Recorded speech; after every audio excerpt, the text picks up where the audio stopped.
Hello అండి, అందరికీ నమస్కారం. ఇవాళ నేను మీకు ఎంతో రుచికరమైన టేస్టీ బీట్రూట్ పచ్చడి ఎలా తయారు చేసుకోవాలో చూపించేస్తున్నాను. చాలా కమ్మగా ఉంటుంది. చిన్నపిల్లల దగ్గర నుంచి పెద్దవాళ్ళ వరకు చాలా ఇష్టంగా తింటారు ఈ బీట్రూట్ పచ్చడి. ఇకపోతే దీనికి కావాల్సిన పదార్థాలని డిస్క్రిప్షన్లో ఇచ్చేస్తాము. ఇక డైరెక్ట్ ప్రాసెస్లోకి వెళ్ళిపోదాం. ముందుగా స్టవ్ పైన ఇలా గట్టి పాత్రను పెట్టుకొని కడాయి హీట్ అయ్యాక ఒక హాఫ్ స్పూన్ అంతా ఆయిల్ వేసుకోవాలి. ఆయిల్ హీట్ అయ్యాక ఉద్దిపప్పుని ఒక టేబుల్ స్పూన్ వేసుకొని వేయించుకోవాలి. సిమ్ టు మీడియం ఫ్లేమ్లోనే వేయించుకోవాలి అన్ని ఇంగ్రీడియంట్స్. ఉద్దిబేడలు లైట్గా కలర్ మారాయి కదా, అప్పుడు మనం ఒక టేబుల్ స్పూన్ ధనియాల్ని వేసుకొని వేయించుకోవాలి.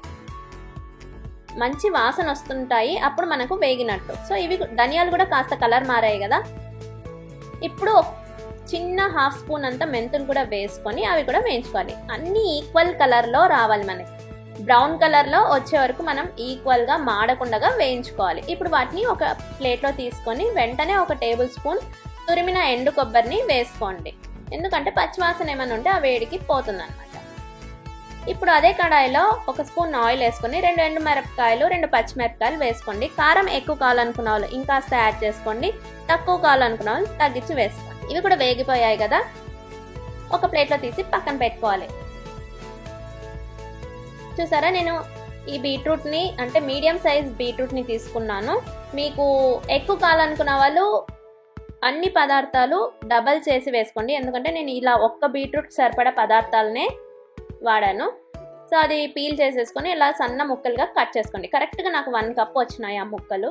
ఇప్పుడు అదే కడాయిలో ఒక స్పూన్ ఆయిల్ వేసుకొని ముక్కల్ని వేయించుకోవాలి. 3 నుంచి 5 నిమిషాల వరకు పడుతుంది ఇవి వేగడానికి. సో ఇలా ముక్కలు కూడా వేగిపోయాక చూపిస్తున్నంత ఒక చిన్న ముక్కంతా చింతపండుని కూడా వేసేసుకొని ఒక పిడికెడు కొత్తిమీరని కూడా యాడ్ చేసుకోండి, ఫ్రెష్ది. ఇప్పుడు కొత్తిమీర చింతపండు కూడా మనకు వేగాలి.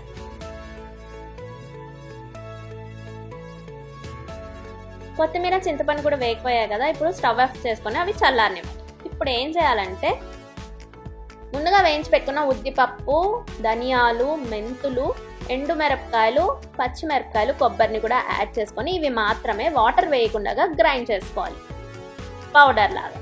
చూసారా, ఇలా మనం గ్రైండ్ చేసుకోవాలి. అంత సైడ్స్ అంతా తీసేసుకొని ఒకసారి మిక్స్ చేసేసుకొని పెట్టుకోవాలి. ఇప్పుడు చల్లారిన బీట్రూట్ ముక్కలు అలాగే కొత్తిమీర, చింతపండు వేయించి పెట్టుకున్నాం కదా, చల్లారాక అవి కూడా వేసుకొని సరిపడా సాల్ట్ని కూడా యాడ్ చేసుకొని నేనైతే ఒక స్పూన్ యాడ్ చేశాను. వాటర్ యాడ్ చేయకుండా ఫస్ట్ ఇవి మాత్రమే ఒక రౌండ్ గ్రైండ్ చేసుకోవాలి. గ్రైండ్ చేసుకున్నాక ఇలా వస్తుంది కదా, అంతా ఒకసారి మళ్ళీ స్పూన్ తోటి కలుపుకోండి. ఇలా కలుపుకున్నాక కాస్త ఒక చిన్న గ్లాస్ అంత హాఫ్ గ్లాస్ వాటర్ యాడ్ చేసుకుంటూ మనం గ్రైండ్ చేసుకోవాలి. ఒకేసారి వాటర్ ఎక్కువ యాడ్ చేయదు, మరి నీళ్ళకి కాకూడదు, గట్టికి కాకూడదు. చూసారా, ఇలా గ్రైండ్ చేసుకుంటే మనకు అన్నంలో కలుపుకోవడానికి కన్సిస్టెన్సీ వస్తే సరిపోతుంది అన్నమాట. ఇలాగా దీనికి మనం పోపు పెట్టేసుకోవాలి. అంతా ఒక గిన్నెలో తీసేసుకొని ఒక పోపు కడాయి పెట్టుకొని ఒక టేబుల్ స్పూన్ ఆయిల్ వేసుకొని ఒక స్పూన్ ఆవాలు, ఒక స్పూన్ జీలకర్ర, అలాగే ఒక 4 ఎల్లిపాయలు ఇష్టం లేని వాళ్ళు స్కిప్ చేసుకోవచ్చు. అలాగే కాస్త ఒక ఎండుమిరపకాయ తుంచి వేయండి.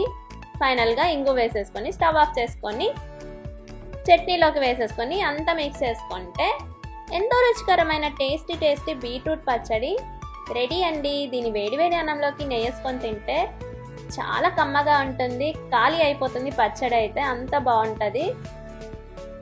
చిన్నపిల్లల దగ్గర నుంచి పెద్దవాళ్ళ వరకు చాలా ఇష్టంగా తింటారు. బీట్రూట్ అంటే ఇష్టం లేని వాళ్ళు కూడా చాలా ఇష్టంగా తింటారు, అంత బాగుంటుంది ఈ పచ్చడి. అంతేకాదు చపాతీలోకి, రొట్టెల్లో కూడా చాలా కమ్మగా ఉంటుంది ఈ పచ్చడి. తప్పకుండా ట్రై చేయండి. సో అదండి ఇవాళ వీడియో. ఈ వీడియో కనుక మీకు నచ్చినట్లయితే లైక్ చేయండి, షేర్ చేయండి, సబ్స్క్రైబ్ చేసుకోండి for more videos. Thank you.